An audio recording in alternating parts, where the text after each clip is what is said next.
एक समय की बात है। एक राज्य में एक प्रतापी राजा राज करता था। एक दिन उसके दरबार में एक विदेशी आगंतुक आया और उसने राजा को एक सुंदर पत्थर उपहार में दिया। राजा वह पत्थर देख बहुत प्रसन्न हुआ। उसने उस पत्थर से भगवान विष्णु की प्रतिमा का निर्माण कर उसे राज्य के मंदिर में स्थापित करने का निर्णय लिया और प्रतिमा निर्माण का कार्य राज्य के महामंत्री को सौंप दिया।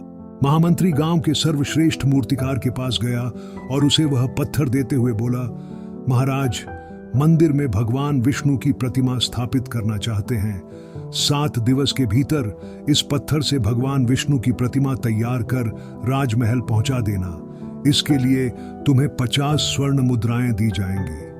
50 स्वर्ण मुद्राओं की बात सुनकर मूर्तिकार खुश हो गया और महामंत्री के जाने के उपरांत प्रतिमा का निर्माण कार्य प्रारंभ करने के उद्देश्य से अपने औजार निकाल लिए।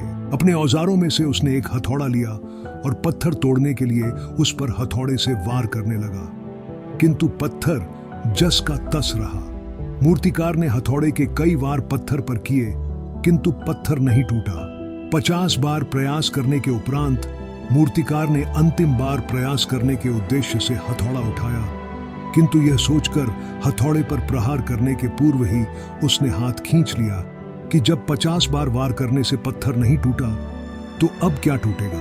वह पत्थर लेकर वापस महामंत्री के पास गया और उसे यह कह वापस कर आया कि इस पत्थर को तोड़ना नामुमकिन है, इसलिए इससे भगवान विष्णु की प्रतिमा नहीं बन सकती। महामंत्री को राजा का आदेश हर स्थिति में पूर्ण करना था, इसलिए उसने भगवान विष्णु की प्रतिमा निर्मित करने का कार्य गांव के एक साधारण से मूर्तिकार को सौंप दिया।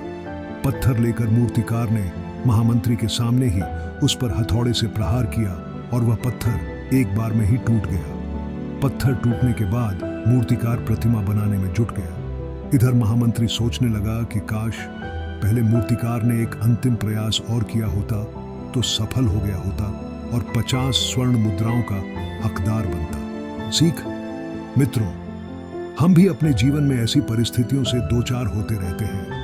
कई बार किसी कार्य को करने के पूर्व या किसी समस्या के सामने आने पर उसका निराकरण करने के पूर्व ही हमारा आत्मविश्वास डगमगा जाता है और हम प्रयास किए बिना ही हार मान लेते हैं। कई बार हम 1-2 प्रयास में असफलता मिलने पर आगे प्रयास करना छोड़ देते हैं, जबकि हो सकता है कि कुछ प्रयास और करने पर कार्य पूर्ण हो जाता या समस्या का समाधान हो जाता।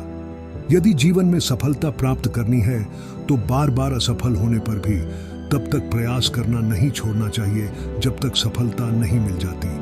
क्या पता जिस प्रयास को करने के पूर्व हम हाथ खींच लें वही हमारा अंतिम प्रयास हो और उसमें हमें कामयाबी प्राप्त हो जाए।